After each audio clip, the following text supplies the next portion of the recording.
Hello students. बेटा पिछली class में हमने पैरेलल फोर्सेस के बारे में पढ़ा था, like parallel forces, unlike parallel forces. अगर अपने पास दो force P and Q like parallel थे, लाइक थे, है ना। अगर लाइक पैरेलल फोर्स है तो अपने पास रिजल्टेंट जो है वो पी प्लस क्यू आया था, ठीक है।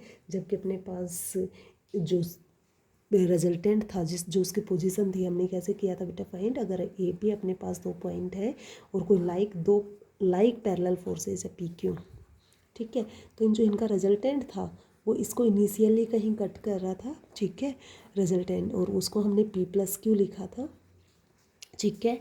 और जो इसका प्लेस था बेटा, ये हमारे पास जो ये सी पॉइंट जो आया था, ये किस रेशियो में डिवाइड कर रहा था इसको, क्यू रेशियो पी में, ठीक है।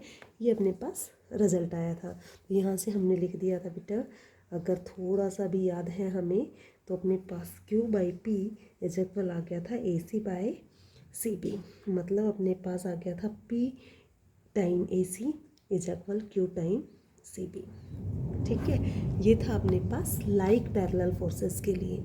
अनलाइक पैरेलल फोर्सेस की अगर बात की जाए तो रिजल्टेंट अपने पास पी माइनस क्यू आया था, where P is greater than था बेटा क्यू से, ठीक है। और जब इस रिजल्टेंट की पोजीशन की बात की जाए तो अगर ये ए बी पॉइंट है और ये अपने पास पी पैरेलल पी फोर्स है और ये अपने पास क्यू अनलाइक बता रहे हैं बेटा, तो डायरेक्शन चेंज होगी, क्यू है तो ये इसको एक्सटर्नली कट कर रहे थे, हमने इसको प्रोड्यूस किया था या हमने सी लिया था।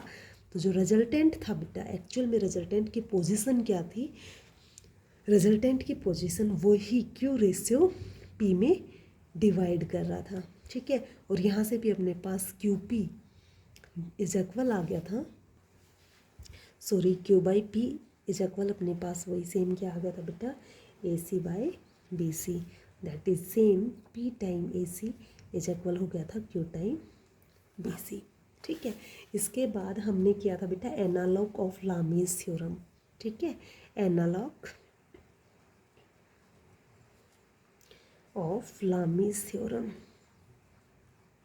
ओहो लामीज थ्योरम, ठीक है। और ये क्या था बेटा, इसके स्टेटमेंट अपने पास जो एनालॉग था, ये क्या था बेटा कि if three parallel forces acting on a rigid body are in equilibrium, क्या कह रहा था बेटा, तीन पैरेलल फोर्स अगर किसी रिजिड बॉडी में इक्वलिब्रियम है तो क्या होगा, each is proportional to the distance between the other two, ठीक है। हर एक फोर्स जो है वो क्या होगा भाई, प्रपोर्शनल होगा बाकी जो दो बची उन दोनों के बीच के डिस्टेंस से, that is P is the proportional to C B, ठीक है। इज इक्वल होगा आर की अगर बात की जाए तो बाकी दो बचे पी क्यू, इन दोनों के बीच की डिस्टेंस ए बी, मतलब आर बाय ए बी, और ये इक्वल होगा क्यू बाई क्यू को छोड़ के दो कौन बचे, पी और आर, मतलब क्या आगे बेटा ये ए सी, सो क्यू बाय ए सी, ठीक है। ये रिजल्ट दिया था अपने पास एनालॉग ऑफ लामीज थ्योरम ने, ओके। इनका यूज करते हुए आज हम कुछ एक एग्जाम्पल करेंगे, और आज के लिए अपना जो फर्स्ट एग्जाम्पल है वो क्या है, find the resultant of two unlike parallel forces 40 newton and 5 newton acting at A and B respectively where A B is equal 40 centimetre. अपने पास ए बी दो पॉइंट है बेटा, जिसकी डिस्टेंस 40 सेंटीमीटर है। ए पॉइंट पे एक्ट कर रहा है फोर्स जो कितना है बेटा 40 न्यूटन, और बी पॉइंट पे जो फोर्स एक्ट कर रहा है वो है 5 न्यूटन, ठीक है। इतना अपने पास गिवन है, दोनों अनलाइक है, दैट इज़ दोनों की डायरेक्शन अपोजिट होगी, इसकी डायरेक्शन ये है तो दूसरे की नीचे की साइड होगी, ठीक है। हमें फाइंड करना है इसका रिजल्टेंट, और जब हमने बेटा पीछे अभी मैंने दोबारा से रिपीट किया था, अनलाइक फोर्सेस में जो अपने पास रिजल्टेंट आता है वो ए बी को प्रोड्यूस करने के बाद एक्सटर्नली कट करता है, ठीक है, ओके। तो वो उसी का हम यूज करेंगे। पहले हमने थोड़ा सा रफ डायग्राम बनाया, ए बी पॉइंट पे हमने 40 न्यूटन ये हो गया, 5 न्यूटन ये हो गया, 40 सेंटीमीटर है, हमने बी ए को प्रोड्यूस किया और हमने लेट किया कि सी पॉइंट पे क्या है अपना रिजल्टेंट है, ठीक है। और रिजल्टेंट को हमने मान लिया आर न्यूटन, ठीक है। इतना करने के बाद अब रिजल्टेंट अपना होता, मैग्नीट्यूड कितना होता था रिजल्टेंट का, पी माइनस क्यू, पी अपना 40 न्यूटन, क्यू अपना है 5 Newton, so resultant in magnitude कितना आ गया बेटा 40 माइनस 5 दैट इज 35 न्यूटन, ठीक है। ऑल्सो अब हमें क्या फाइंड करना है बेटा, ये किस पोजीशन पे होगा, इसकी पोजीशन फाइंड करनी है। तो पोजीशन के लिए बेटा जो एनालॉग ऑफ लामीज थ्योरम हमने किया है उसका हम यूज कर लेते हैं। अपने पास 3 फोर्स हो गए, एक आर, एक 40 न्यूटन, दूसरा 5 न्यूटन, तीसरा 5 न्यूटन सॉरी। तो 3 फोर्स हो गए, तीनों का यूज कर लेते हैं। ओके, तो यहाँ से हमें मिला बेटा 40 न्यूटन प्रोपोर्शनल होगा किसके बेटा, बाकी दो बच्चे के बीच की डिस्टेंस, इसके और इसके बीच की डिस्टेंस कितनी है, सी से बी, है ना। तो 40 बाय बी से सी ले लें, क्योंकि डायरेक्शन हम पहले से ही लेके चल रहे हैं, जो आपका मन करे लिखिए। तो बी सी आ गया इज इक्वल, दूसरा हमने लिया 5, तो 5 न्यूटन के अलावा ये दो फोर्स बचे, दोनों के बीच की डिस्टेंस कितनी है, ए से C, that is A C is equal, ये अपने पास आर आ गया, और आर को छोड़ के बचा कौन, ये दोनों के बीच की डिस्टेंस कितनी है बेटा, ए बी। ठीक है, ये रिलेशन अपना आ चुका है। ओके, अब मुझे पता है कि रिजल्टेंट की वैल्यू तो 35 न्यूटन है, मैंने रिप्लेस की। ठीक है, 35 न्यूटन रिप्लेस करते ही अपने पास ए बी तो अपना 40 सेंटीमीटर था, मैंने रिप्लेस किया। ठीक है, मुझे फाइंड क्या करना है, मुझे सी की पोजीशन फाइंड करनी है ना। तो सी की पोजीशन फाइंड करने के लिए बेटा या तो बी सी निकाल लेते हैं या ए सी। अगर ए सी निकालोगे तो ए से पता चल जाएगा कितनी दूर है, बी सी निकालोगे तो बी पॉइंट से पता चल जाएगा कितनी दूर है ना। जो आपका मन करे यूज कर सकते हो, हमने ए सी से ही निकाल लिया। सो ए सी इज इक्वल, अपने पास ये सब आ गया, और ए सी की वैल्यू आ गई 40/7 सेंटीमीटर। ठीक है, तो यहाँ से मुझे क्या मिला बेटा, कि जो रिजल्टेंट है उसका मैग्नीट्यूड 35 न्यूटन है। ठीक है, जबकि जो उसकी पोजीशन है वो पोजीशन ए पॉइंट से 40/7 सेंटीमीटर दूर है। ठीक है, ओके। तो इस तरह से बेटा हमें क्वेश्चंस फाइंड करने हैं। चलो नेक्स्ट एग्जांपल देख लेते हैं एक बार। 2 like parallel forces P and Q, where P is greater than Q, act upon a rigid body at A and B respectively. Like parallel force है बेटा, नेम P and Q है, P greater than है Q से, rigid body पे act कर रहे हैं। ठीक है, ए और बी पॉइंट पे, दैट इज ए पॉइंट पे बी एक्ट कर रहा है, बी पॉइंट पे क्यू एक्ट कर रहे हैं। ठीक है, आगे क्या कहता है बेटा, let P and Q be interchanged in position. फिर क्या किया बेटा, पी और क्यू को इंटरचेंज कर दिया पोजिशन में, मतलब बी पॉइंट पे पी एक्ट करने लगा, ए पॉइंट पे क्यू एक्ट करने लगा।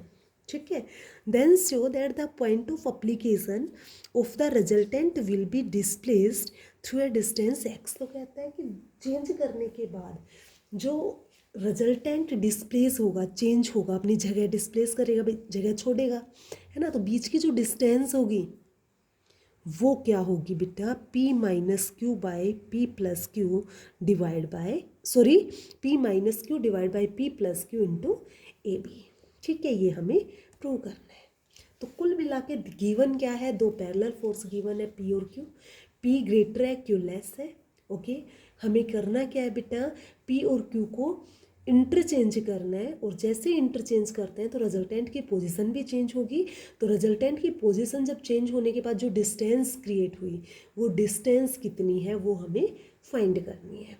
ठीक है, चलो करते हैं। देखिए बेटा, अपने फोर्स लाइक फोर्स थे, मैंने ए बी दो पॉइंट लिए। ठीक है, ये अपने पास पी फोर्स हो गया, ये क्यू फोर्स हो गया, और हमें पता है बेटा अगर फोर्स लाइक हो तो उनका रिजल्टेंट इंटरनली कट करता है। हमने लेट किया सी पॉइंट पे। थोड़ा सा ध्यान ये भी देना है बेटा कि आपका यहाँ पे जो गिवन था वो P is greater than Q, इस टाइप से फोर्स गिवन था। तो जो रिजल्टेंट होगा वो जो बड़ा होगा उसके नज़दीक होगा, दैट इज़ करीबन बी के पी फोर्स के नज़दीक होगा। मतलब मैंने सी लगभग यहाँ ले लिया। ठीक है, और रिजल्टेंट होगा क्या मैग्नीट्यूड में बेटा, दोनों का सम। ठीक है, ये अपने पास बन गया पहला डायग्राम।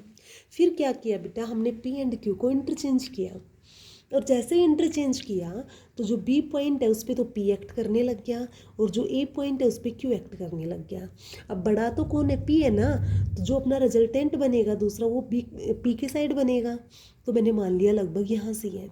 ठीक है, तो अपने पास रिजल्टेंट तो वही सेम रहेगा, पी प्लस क्यू मैग्नीट्यूड में, तो बस उसकी डायरेक्शन चेंज होगी, मतलब उसका प्लेस जहाँ पे वो लाई करेगा, जो उसकी पोजीशन होगी वो चेंज होगी। ठीक है, पहले लगभग यहाँ सी पे था वो, फिर वो दोबारा से चेंज होके सी डैश पे आ गया। ठीक है भाई, मुझे निकालना क्या है, सी और सी डैश के बीच की दूरी निकालनी है, जो कि इन्होंने एक्स भी मान रखी है, जो कि क्वेश्चन में लिखा हुआ है ना बेटा। अगर आप क्वेश्चन देखोगे तो आपको फाइंड क्या करना है, X is equal P minus Q by P plus Q A B, मतलब एक्स डिस्टेंस हमें फाइंड करनी है। ठीक है, समझ आ गया होगा शायद। ओके, अब मैं analog of Lami's theorem use करूँगी और हम सॉल्व कर लेंगे। फर्स्ट क्वेश्चन में अगर देखा जाए तो अपने पास 3 फोर्स है, रिजिड बॉडी पे एक्ट कर रहे हैं, लाइक पैरेलल फोर्स है ना। तो लामीज थ्योरम क्या कहती है बेटा, कि हर एक फोर्स जो है वो प्रोपोर्शनल होगा किसके, बाकी जो दो बचे उनके बीच के डिस्टेंस के। ठीक है, that is P divide by C B is equal होगा R divide by A B is equal होगा क्यू डिवाइड बाय ए सी।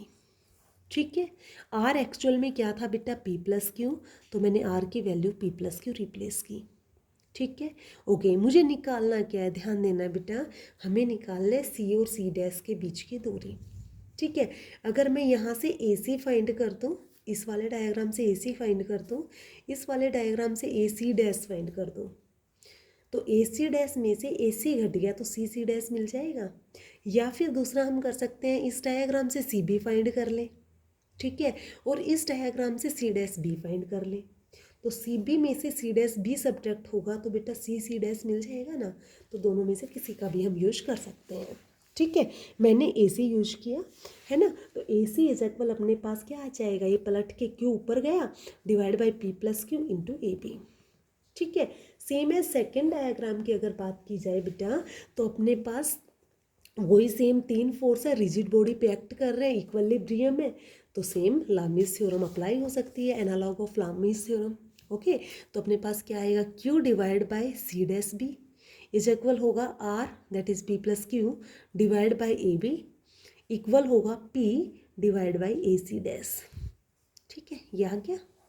जब यहाँ से ए सी फाइंड किया है तो यहाँ से हम ए सी डैश फाइंड कर लेते हैं, तो ए सी डैश अपने पास क्या निकल के आ जाएगा, P divide by P plus Q into A B. ठीक है, हमें फाइंड करना है C C dash, so A C dash minus A C, अपने पास सी सी डैश होगा, सो एक्स मतलब सी सी डैश किसके बराबर आ गया, ए C dash minus A C. ठीक है, जबकि ए सी डैश अपने पास है P by P plus Q A B, minus A C अपने पास है Q by P plus Q A B. ठीक है, ए बी दोनों में कॉमन है, बाहर लिया, पी प्लस क्यू एलसीएम आ रहा है बेटा, तो यहाँ पी आ गया माइनस क्यू आ गया, जो कि हमें प्रूव करना था। ठीक है, हेंस प्रूव्ड। ओके, नेक्स्ट अपने पास क्वेश्चन आता है बेटा, two unlike parallel forces P and Q, P is greater than Q, X metre apart act at 2 points of a rigid body. ध्यान से देखिए बेटा, अब की बार अपना अनलाइक पैरेलल फोर्स है P Q, P greater than है क्यू से। ओके, और दोनों एक दूसरे से कितनी दूर है बेटा, एक्स मीटर तो डिस्टेंस पे है। ठीक है, show that if direction of P reversed, P की डायरेक्शन रिवर्स की जाए, चेंज कर दी जाए, then the resultant is replaced through a distance this. Okay, direction reverse करनी है बेटा, मतलब पहले अगर वो अनलाइक थे तो उनमें से अगर एक की रिवर्स की जाए तो बेटा वो दूसरे जैसी डायरेक्शन मिल जाएगी, और दूसरे वाली डायरेक्शन मिलते ही मतलब वो लाइक डायरेक्शन में लाइक पैरेलल फोर्स बन जाएंगे, है ना। तो पहला जो डायग्राम हम बनाएंगे वो अनलाइक के लिए होगा, सेकंड जो अपना डायग्राम बनेगा बेटा वो लाइक के लिए बन जाएगा। ठीक है, और वहाँ से अपने पास रिजल्टेंट जितना डिस्प्लेस हुआ वो हमें फाइंड करना है। ठीक है, डिस्टेंस हमें फाइंड करनी है। ठीक है, समझ गए क्वेश्चन क्या था, हम सॉल्व करते हैं। यस, तो अपने पास पी और क्यू दो फोर्स है, मैंने मान लिया ए और बी के बीच, ए बी के बीच में, मतलब ए पे पी एक्ट कर रहा है, बी पे क्यू एक्ट कर रहा है, दोनों के बीच के डिस्टेंस एक्स गिवन है अपने पास। ठीक है, जबकि अनलाइक है तो इसका मतलब मैं बी ए को प्रोड्यूस करूँगी, प्रोड्यूस करके हमने से लिया और यहाँ पे अपने पास आर एक्ट कर रहा है, मतलब इनका रिजल्टेंट है। और अनलाइक में बेटा रिजल्टेंट जो होता है वो पी माइनस क्यू बनता है, सो रिजल्टेंट मैग्नीट्यूड में अपना हो गया पी माइनस क्यू। ठीक है। दूसरा डायग्राम मैंने बनाया जब इसको हमने रिवर्स कर दिया, पी को हमने रिवर्स किया। तो पी को रिवर्स करने में बेटा इतना हम नहीं देख रहे, अभी ये वाला डायग्राम देखिए, हमने पी को रिवर्स किया तो ये नीचे आ गया, ठीक है, क्योंकि डायरेक्शन पहले इसी साइड थी, दोनों सेम डायरेक्शन में, दैट इज़ ये लाइक बन गया। और लाइक पैरेलल फोर्स क्या करते हैं बच्चा, इंटरनली कट करते हैं। तो हमने जो रिजल्टेंट होता है वो इंटरनली कट करता है, तो रिजल्टेंट अपने पास हमने ये सीडेस पॉइंट पे मान लिया। तो रिजल्टेंट अब के बार अपना क्या बन जाएगा बेटा, दोनों का सम। सो हमने रिजल्टेंट ले लिया पी प्लस क्यू, ठीक है। पहला रिजल्टेंट अपना ये था, दूसरा रिजल्टेंट अपना आ गया ये। हमें फाइंड क्या करना है, दोनों के रिजल्टेंट के बीच के डिस्टेंस, मतलब मुझे सी से सी डैश फाइंड करना है, ठीक है। और सी सी डैश फाइंड करने के लिए हम क्या करें, अगर हम पूरे सी बी में से सी डैश बी घटा दें तो सी सी डैश मिल जाएगा ना। मतलब मुझे सी बी निकालना है, मुझे सी डैश बी निकालना है, और सी बी में से सी डैश बी सब्ट्रैक्ट करना है, ठीक है। ओके, चलो यूज़ करते हैं। फर्स्ट केस जो अपना इनिशियल केस था वो क्या था बेटा, ये वाला था, ठीक है। यहाँ पे हमने देखा अपने पास 3 फोर्स एक्ट कर रहे हैं रिजिड बॉडी पे, first, second, third. So analog of Lami's theorem हम अप्लाई कर सकते हैं, है ना। तो वहाँ से अपने पास क्या आ गया बेटा, P डिवाइड बाई सी से बी, ठीक है, इक्वल होगा Q डिवाइड बाई सी से ए, इक्वल होगा रिजल्टेंट डिवाइड बाई ए से बी, ठीक है। जबकि रिजल्टेंट अपना क्या है, P माइनस Q।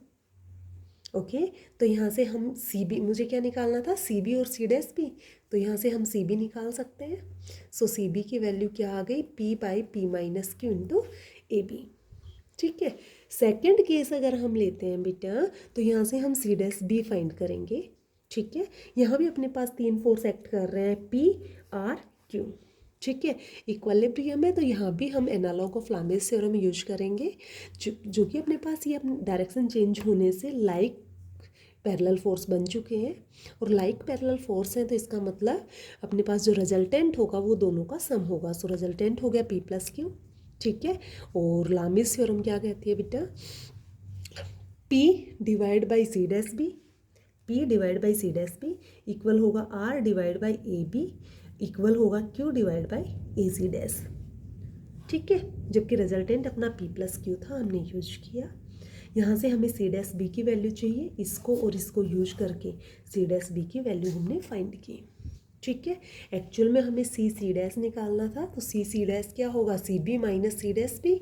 सो सी सी डैश अपने पास आ गया C B minus C dash B, ठीक है। और यहाँ से अपने पास सी बी जो था वो क्या था, P by P minus Q into A B, P by P minus Q into A B, और माइनस में सी डैश भी अपने पास था P by P plus Q A B, ठीक है। इसको हम सॉल्व करेंगे बेटा, ए बी अपने पास बाहर आ रहा है, जब हम कॉमन लेंगे, एलसीएम लेंगे तो P minus Q into P plus Q, that is P square minus Q square common आएगा। सॉल्व करेंगे तो अपने पास ये आ गया, पी स्क्र से पी स्क्र कैंसिल हो गया, ये 2 time P Q divide by P square minus Q square A B आ गया। और एक्चुअल में ए बी कौन था, ए से बी की डिस्टेंस तो एक्स थी, ठीक है। तो ए बी की वैल्यू हमने रिप्लेस की एक्स, ओके। सो सी सी डैश जो डिस्प्लेसमेंट आया था रिजल्टेंट में, एक्चुअल में वो कितना आया, 2 P Q divide by P square minus Q square into x, जो कि हमें प्रूव करना था, ठीक है। हमारे क्वेश्चन में जो हमें प्रूव करना था एक्चुअल में यही था, ठीक है। तो ये कुछ ही क्वेश्चन थे जो इम्पोर्टेंट लग रहे थे मुझे, एग्जाम में बार बार आए हुए थे, रिपीट हो रहे थे,